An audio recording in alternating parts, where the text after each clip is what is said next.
اللہ کے نام سے جو سراسر رحمت ہے، جس کی شفقت ابدی ہے۔ ایمان والو، یہ منافق تم پر زیادتی کریں اور تم جواب دینا چاہو تو دے سکتے ہو، اس لیے کہ اللہ مظلوم کے سوا کسی کا بری بات کہنا پسند نہیں کرتا، اور اللہ سمیع و علیم ہے۔ لیکن اس کے بجائے اگر ظاہر و باطن میں نیکی ہی کیے جاؤ گے یا کم سے کم برائی سے درگزر کرو گے تو یہی بہتر ہے، اس لیے کہ اللہ کی صفت بھی یہی ہے کہ وہ معاف کرنے والا ہے، اس کے باوجود کہ بڑی قدرت رکھنے والا ہے۔ یہ حقیقت البتہ واضح رہنی چاہیے کہ جو لوگ اللہ اور اس کے رسولوں کے منکر ہو رہے ہیں اور چاہتے ہیں کہ اللہ اور اس کے رسولوں کے درمیان تفریق کریں، اور کہتے ہیں کہ کسی کو مانیں گے اور کسی کو نہیں مانیں گے، اور چاہتے ہیں کہ ایمان اور کفر کے بیچ میں کوئی راہ نکالیں، وہی پکے منکر ہیں، اور ہم نے ان منکروں کے لیے رسوا کر دینے والا عذاب تیار کر رکھا ہے۔ اس کے برخلاف جو اللہ اور اس کے رسولوں کو مان رہے ہیں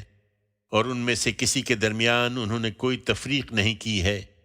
وہی ہیں جن کو اللہ ضرور ان کا اجر عطا فرمائے گا، اور اللہ بخشنے والا ہے، اس کی شفقت ابدی ہے۔ یہ اہل کتاب تم سے مطالبہ کر رہے ہیں کہ اس قرآن کے بجائے ان پر براہ راست آسمان سے ایک کتاب اتار لاؤ،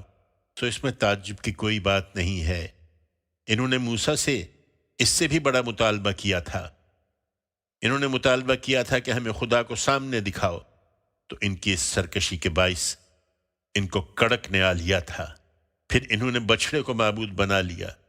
اس کے بعد کہ ان کے پاس کھلی کھلی نشانیاں آ چکی تھیں۔ اس پر بھی ہم نے اس سے درگزر کیا،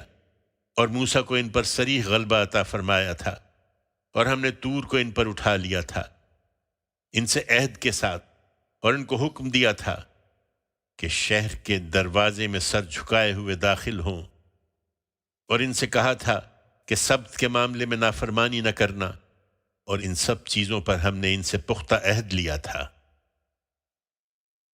پھر ان کے اپنا عہد توڑ دینے کی وجہ سے ہم نے ان پر لعنت کر دی، اور اس وجہ سے کہ انہوں نے اللہ کی آیتوں کو نہیں مانا، اور ان کے نبیوں کو ناحق قتل کر دینے کی وجہ سے، اور اس وجہ سے کہ انہوں نے کہا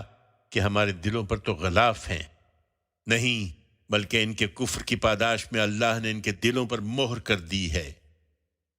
اس لیے اب یہ کم ہی ایمان لائیں گے،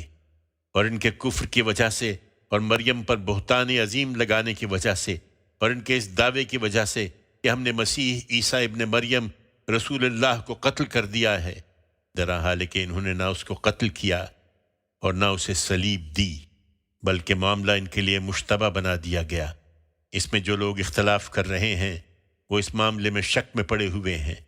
ان کو اس کے متعلق کوئی علم نہیں، وہ صرف گمانوں کے پیچھے چل رہے ہیں۔ انہوں نے ہرگز اس کو قتل نہیں کیا، بلکہ اللہ ہی نے اسے اپنی طرف اٹھا لیا تھا، اور اللہ زبردست ہے، وہ بڑی حکمت والا ہے۔ یہ ان کے جرائم ہیں، اس لیے اب قرآن کے سوا یہ براہ راست آسمان سے اتری ہوئی کسی کتاب کا مطالبہ کر رہے ہیں، تو ان کی پرواہ نہ کرو اے پیغمبر۔ ان اہل کتاب میں سے ہر ایک اپنی موت سے پہلے لازماً اسی قرآن پر یقین کر لے گا، اور قیامت کے دن یہ ان پر گواہی دے گا۔ پھر ان یہودیوں کے ظلم ہی کی وجہ سے ہم نے ایسی پاکیزہ چیزیں بھی ان پر حرام کر دی تھیں جو ان کے لیے حلال تھیں، اور اس وجہ سے کہ یہ اللہ کی راہ سے بہت روکتے رہے ہیں، اور اس وجہ سے کہ سود لیتے رہے ہیں، درا حال کہ انہیں اس سے روکا گیا تھا، اور اس وجہ سے کہ یہ لوگوں کا مال باطل طریقوں سے کھاتے رہے ہیں، اور یہ انہی کے منکرین ہیں جن کے لیے ہم نے دردناک عذاب تیار کر رکھا ہے۔ ان میں سے البتہ جو علم میں پختہ ہیں اور جو ایمان والے ہیں، وہ اس چیز کو مانتے ہیں جو تمہاری طرف اتاری گئی اور جو تم سے پہلے اتاری گئی ہے، اور خاص کر نماز کا اہتمام کرنے والے ہیں، اور زکوٰۃ دینے والے، اور اللہ پر اور قیامت کے دن پر ایمان رکھنے والے ہیں۔ یہی وہ لوگ ہیں جنہیں ہم عنقریب اجر عظیم عطا فرمائیں گے۔ ان کی پرواہ نہ کرو اے پیغمبر، ہم نے تمہاری طرف اسی طرح وحی کی ہے جس طرح نوح کی طرف اور اس کے بعد آنے والے پیغمبروں کی طرف کی تھی۔ ہم نے ابراہیم، اسماعیل، اسحاق، یعقوب، اولاد یعقوب، عیسیٰ، ایوب، یونس، ہارون اور سلیمان کی طرف بھی وحی کی، اور داؤد کو ہم نے زبور عطا فرمائی تھی۔ ہم نے ان رسولوں کی طرف بھی اسی طرح وحی بھیجی جن کا ذکر تم سے پہلے کر چکے ہیں، اور ان رسولوں کی طرف بھی جن کا ذکر تم سے نہیں کیا۔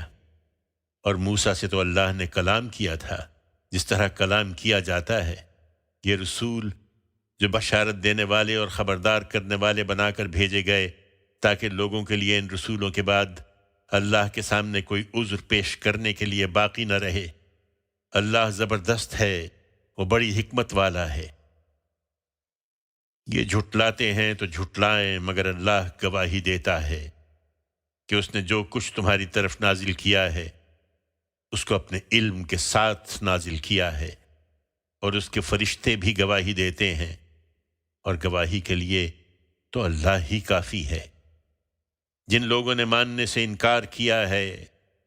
اور اللہ کی راہ سے روکا ہے، وہ بڑی دور کی گمراہی میں جا پڑے ہیں۔ جن لوگوں نے ماننے سے انکار کیا اور اس طرح اپنی جانوں پر ظلم کیا ہے، اللہ انہیں بخشنے والا نہیں ہے، اور نہ انہیں جہنم کے سوا کسی راستے کی ہدایت دینے والا ہے کہ اس میں ہمیشہ ہمیشہ رہیں گے، اور اللہ کے لیے یہ بہت آسان ہے۔ لوگوں، تمہارے پاس یہ رسول تمہارے پروردگار کی طرف سے حق لے کر آ گیا ہے، سو اس پر ایمان لاؤ،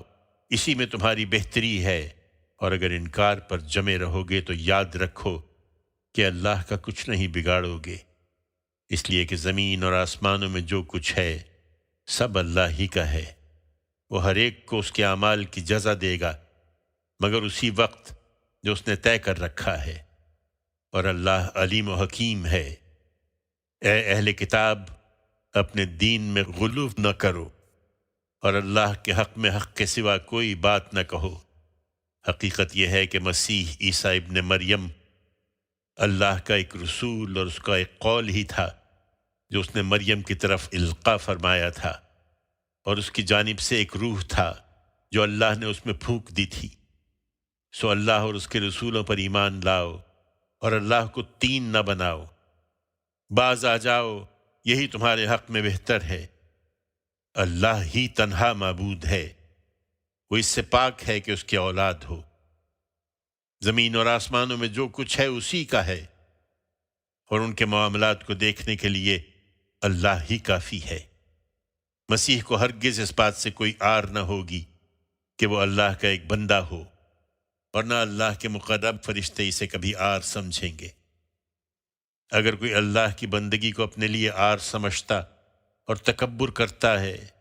تو ان قریب وہ سب کو گھیر کر اپنے حضور میں اکٹھا کر لے گا۔ پھر جو ایمان لائے اور جنہوں نے اچھے عمل کیے ہیں انہیں وہ ان کا پورا اجر دے گا، اور اپنے فضل سے ان کو زیادہ بھی عطا فرمائے گا۔ اور جن لوگوں نے اس کی بندگی کو آر سمجھا اور تکبر کیا ہے انہیں وہ دردناک سزا دے گا، اور اللہ کے مقابل میں وہ اپنے لیے کوئی حمایتی اور کوئی مددگار نہ پائیں گے۔ لوگوں، تمہارے پروردگار کی حجت تمہارے پاس آ گئی ہے، اور ہم نے تمہاری طرف ایک ایسی روشنی نازل کر دی ہے جو ہر چیز کو واضح کر دینے والی ہے۔ اس لیے جو لوگ اللہ پر ایمان لائے اور انہوں نے اسے مضبوطی کے ساتھ پکڑ لیا ہے، انہیں وہ عنقریب اپنی رحمت اور اپنی عنایتوں کے سائے میں داخل کرے گا، اور اپنی طرف آنے کا سیدھا راستہ دکھا دے گا۔ وہ تم سے فتویٰ پوچھتے ہیں، ان سے کہو کہ اللہ تمہیں کلالہ رشتہ داروں کے بارے میں فتویٰ دیتا ہے۔ اگر کوئی شخص بے اولاد مرے اور اس کی ایک بہن ہی ہو تو اس کے لیے ترکے کا آدھا ہے، اور اگر بہن بے اولاد مرے تو اس کا وارث اس کا بھائی ہے، اور بہنیں اگر دو ہوں تو اس کے ترکے میں سے 2/3 پائیں گی، اور اگر کئی بھائی بہنیں ہوں تو مرد کا حصہ 2 عورتوں کے برابر ہے۔ اللہ تمہارے لیے وضاحت کرتا ہے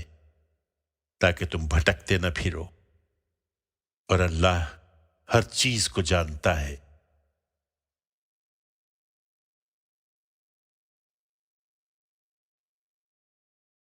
اللہ کے نام سے جو سراسر رحمت ہے، جس کی شفقت ابدی ہے۔ ایمان والو، اپنے پروردگار سے باندھے ہوئے سب عہد و پیمان پورے کرو۔ تمہارے لیے مویشی کی قسم کے تمام چوپائے حلال ٹھہرائے گئے ہیں، سوائے ان کے جو تمہیں بتائے جا رہے ہیں، لیکن احرام کی حالت میں شکار کو حلال نہ کر لو۔ یہ اللہ کا حکم ہے، اور اللہ جو چاہتا ہے حکم دیتا ہے۔ ایمان والو، اللہ کے شعائر کی بے حرمتی نہ کرو، نہ حرام مہینوں کی، نہ ہدی کے جانوروں کی،